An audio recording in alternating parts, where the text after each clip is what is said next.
Keeg, the negative spirits entity that usually resides within former pilot Larry Traynor, has been making progress beginning the work of altering the biological makeup of the duplicate Danny Land inhabitants they picked up from their time travel rescue mission aboard the Vectra's mobile slaughter unit.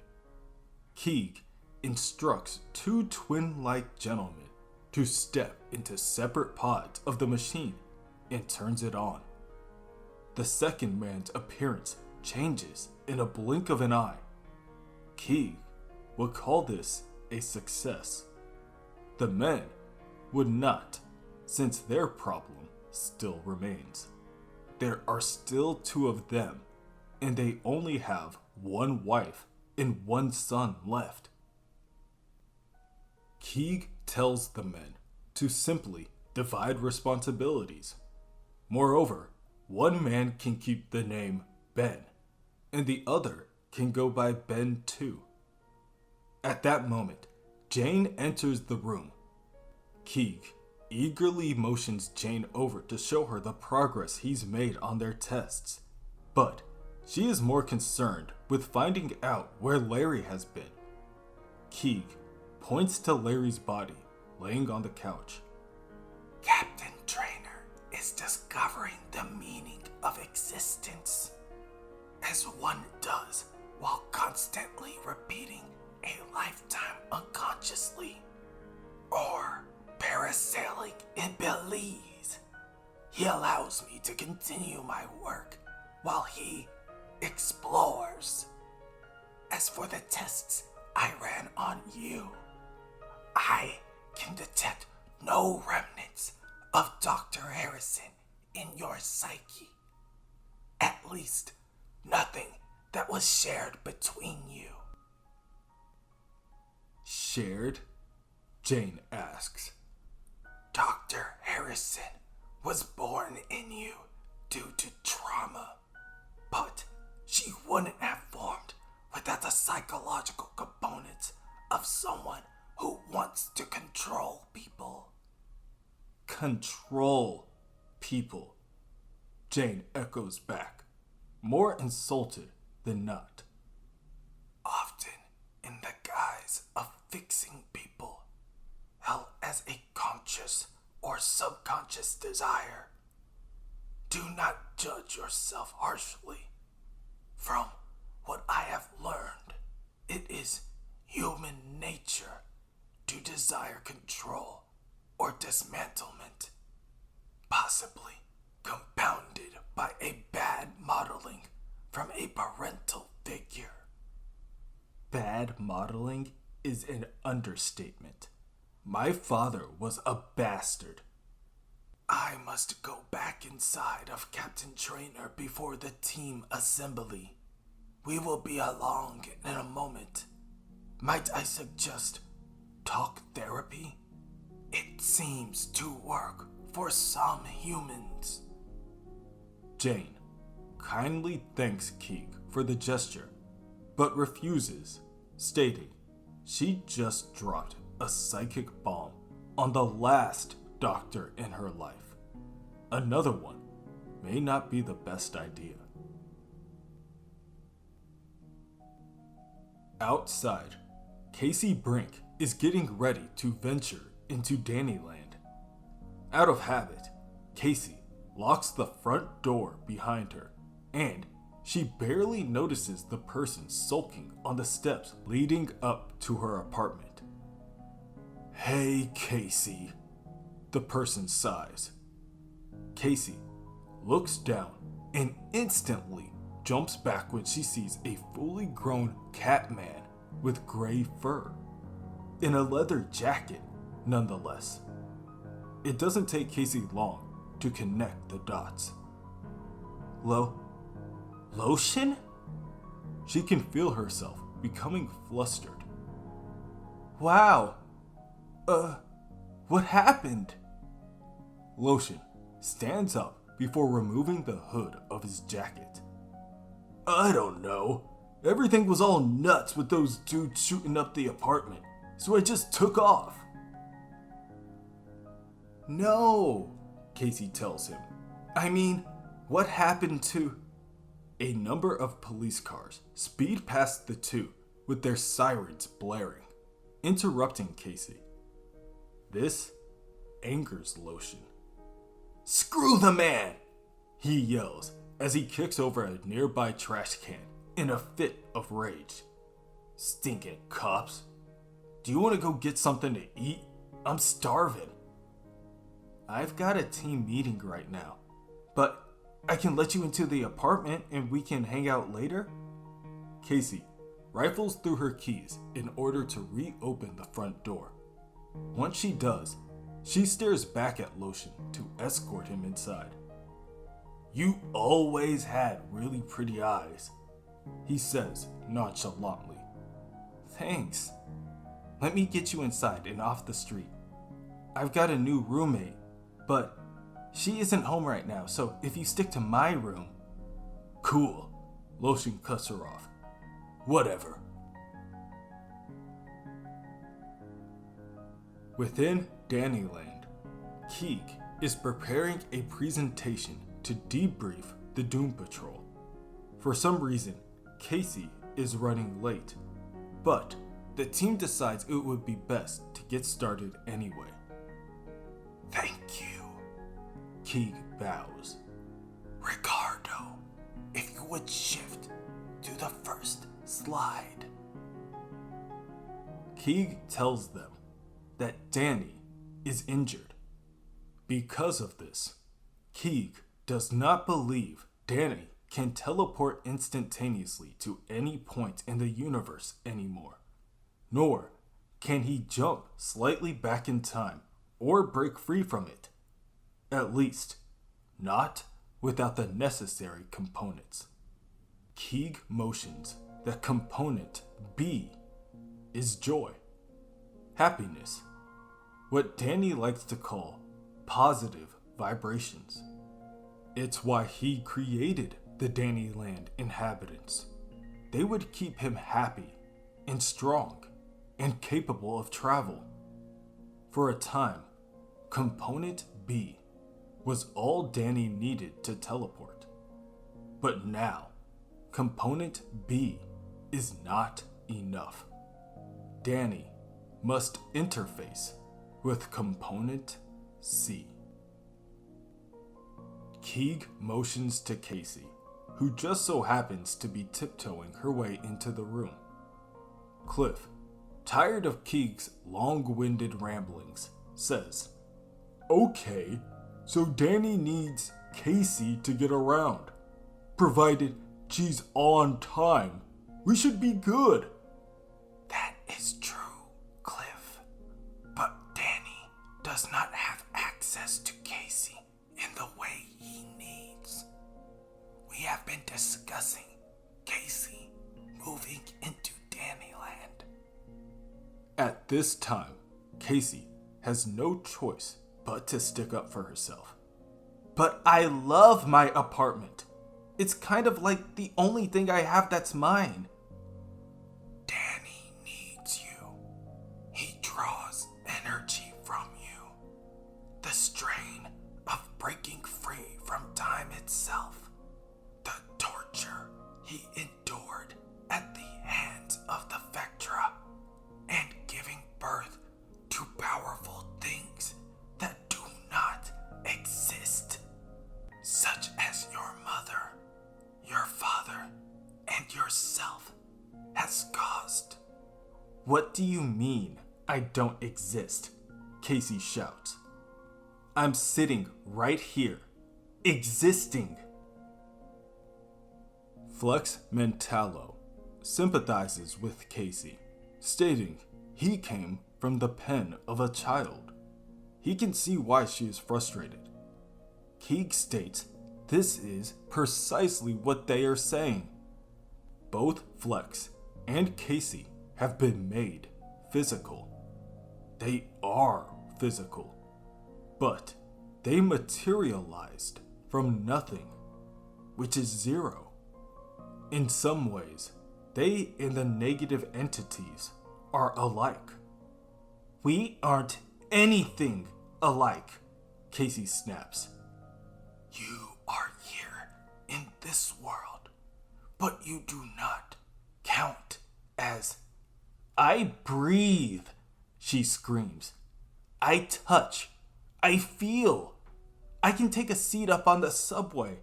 And I can enter my initials when I get a high score on Galactic Matador.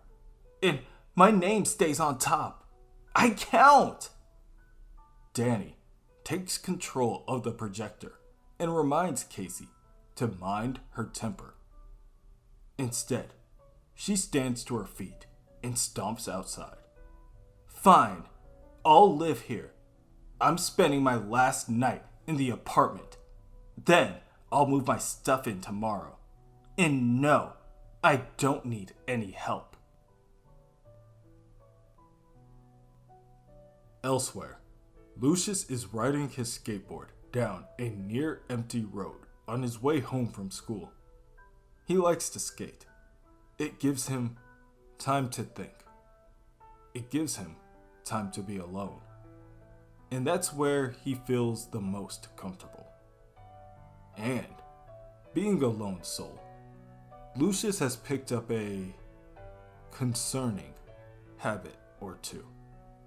Like collecting roadkill for his own affairs. He likes being alone. The other kids don't get him.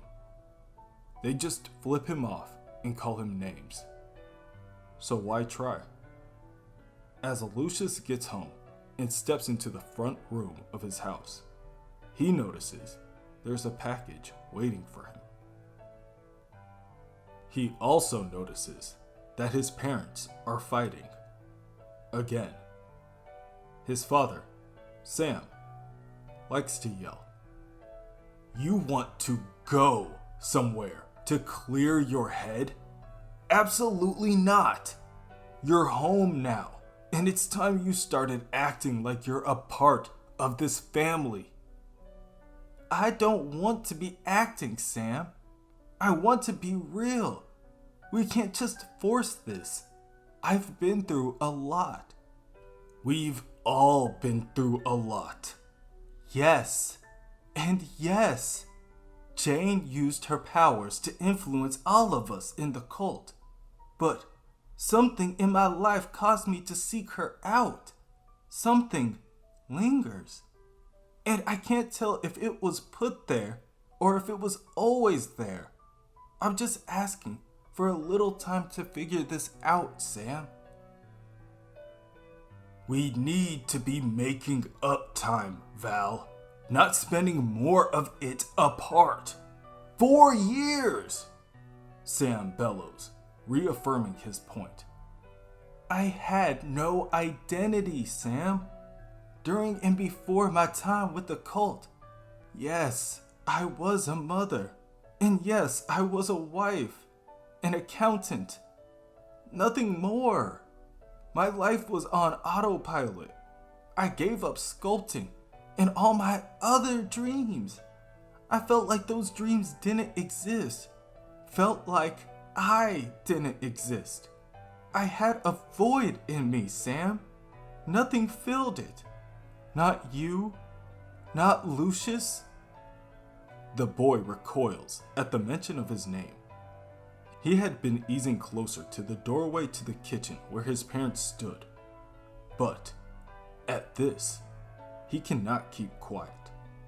Lucius turns on his heel, snatches up his bag, and stomps into his room. Within the apartment of Casey Brink and Terry Nunn, Casey and Lotion are scarfing down some Chinese food while tuning in to one of Casey's favorite programs, the Star Beamers. Lotion is only slightly entertained. As Casey soaks in the familiar television show intro, she sighs. I really needed some grub and TV. Had a rough day at work. Well, kind of work. None of us really get paid. Screw work, Lotion tells her. Man, These noodles shred. I remember when you used to sneak them to me. I don't get a whole lot to eat out there. It's hard being a street cat. Do you think I could crash here on the semi-regular? Raid your fridge and borrow some cash for beer every once in a while? I guess so. Casey finishes chewing her noodles. I mean, funds are kind of tight, but you technically used to live here. I'd have to clear it with Terry and see what she thinks. Once again, Casey can feel the heat building in her face. But I can totally get you a key. This pleases Lotion, and he kindly leans in to lick Casey on the lips. His rough tongue brushes against the tip of her nose and brings a strange, semi-nostalgic feeling with it. Casey looks back at her former cat, and what happens next, she can't really explain. That night, within the Reynolds residence, Lucius is back at work. Shrouded in both his cloak and the silence of night, he scatters and lights his candles one by one. He then pulls out a dead squirrel, the piece of roadkill he happened across earlier that day, and places it in the center of a family fun board game board. He doesn't have anything better, so the board will have to do for now. And then, he plays a record backwards before reciting an incantation. Nameless and newborn, I invoke thee. Callers of the sacred flame, I present thee. Tree dweller, bushy-tailed, this rodent body of ruin, thy true name, Screeriday. Tire-treaded searcher, struck down on blacktop, crowded with machines, wire to wire, branch to branch. I am the watcher, unlovable. I am the fly, unwanted. I seek power. Imbue me. I seek the color unknown to man. I seek chaos and change. Take me far from here. Unfortunately, the incantation doesn't work. Once again, Lucius is finding all of his effort to be in vain. Maybe his dad was right. Maybe he is just wasting his time. Feeling dejected, Lucius looks over the package he grabbed earlier. He rips it open to find a colorful book cover with a picture of two friendly rabbits on it, waving back at him. Above them, the words, "The Magical World of Magic." The hell is this? Lucius sighs before carelessly throwing the book behind him and onto his bed. Then, he convinces himself to try the incantation one more time. Inside Dannyland, within Keeg's laboratory, Flex Mentallo is hooked up to a machine which is currently siphoning out a portion of his powers of muscle mystery. Meanwhile, Cliff makes his way over to the couch where Larry is sleeping. "Hey, Keeg," he asks. "How long has Larry been like this today? I haven't seen him around at all." He has been like this for some time. Captain Trainer has instructed me to wake him for team meetings, 1 meal a day, and when a new episode of Antique Hunters airs. That's what I thought. I haven't seen him around lately, and frankly, It's starting to worry me. I wouldn't be concerned, Cliff. I believe he is learning a great deal on these excursions. You don't learn by dreaming. You learn by living, Cliff counters. I do not believe that is entirely true. We can learn from both conscious and subconscious experiences. And right now, he is experiencing. And he is experiencing, that is.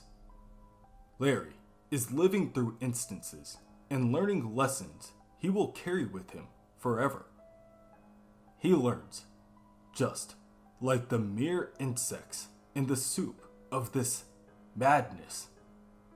It's the little things that hurt. It's the big things that ruin. Forgiveness, and how you chase it, becomes the only thing that keeps you going. Will he feel anything today? And will it even matter? Unfortunately, wondering where you fit in the world doesn't always lead to the greenest of pastures. Sometimes it leads to letting your inhibitions run rampant. And some decisions turn to memories clouded in regret. Casey wakes up in her bed with lotion laying beside her. A loud banging is coming from the kitchen, which Casey decides must have been what stirred her awake. That, and the guilt. As she leaves her room, Casey finds her roommate, Terry, unloading a bag of items on their counter. Hey, roomie! Hey, Terry. How's it going? Not too bad. Busy day. How about you? I'm good. Lotion came back, but I have some bad news about where I'll be living now. News schmooze. Lotion came back? At that moment, Terry hears a voice coming from the television and instantly realizes that it's the commercial she's been waiting for. It's on! My commercial! Come and watch this! Casey sits on the couch and keeps her eyes on the screen. On it, there is a pyramid made of boxes of some product they're trying to sell. Surrounding the pyramid on each side are a bunch of can-can girls, dressed similar to how Terry was when Casey first met her. All the girls are smiling and singing what Casey can only assume is the jingle to the item they're pushing. And it goes along the lines of, these people just can't get enough of that shit. What is this stuff? Casey asks, confused. Then, a man walks onto the stage, waving to the audience. The name's Eddie Zilch, and I'm here to tell you all about the newest, most ingenious product to hit the shelves. Shit! The healthy, animal-free, all-natural food additive that instantly makes anything you put it on extra delicious and good for you. Casey winces. This guy is weird. Here's my big part. Terry cheers. At that moment, Terry walks onto the stage. That's right, she says. Everyone, get your hands on the greatest thing known to man. Guaranteed to absolutely change your life forever. The commercial ends with a drawn-out health warning and disclaimer, which concerns Casey and doesn't concern Terry as much. Terry, instead, offers Casey a sample so she can try the shit for herself. And, surprisingly, it's the single most greatest thing Casey has ever tasted. It completely floors her. Terry smiles down at her and tells Casey that it's simply the posi crystals working their magic.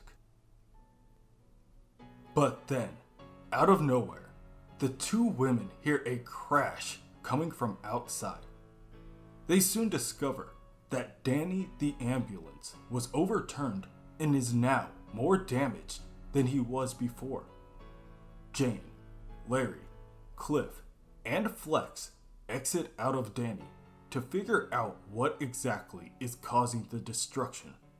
And that's when they find two rather aggressive looking automatons, each of them telling the Doom Patrol, "Fight us, say I love you, fight us and say it, say I love you." Jane asks the question on everyone's mind. What are they? "I don't know," Cliff answers. "But my fear of commitment is gonna complicate things."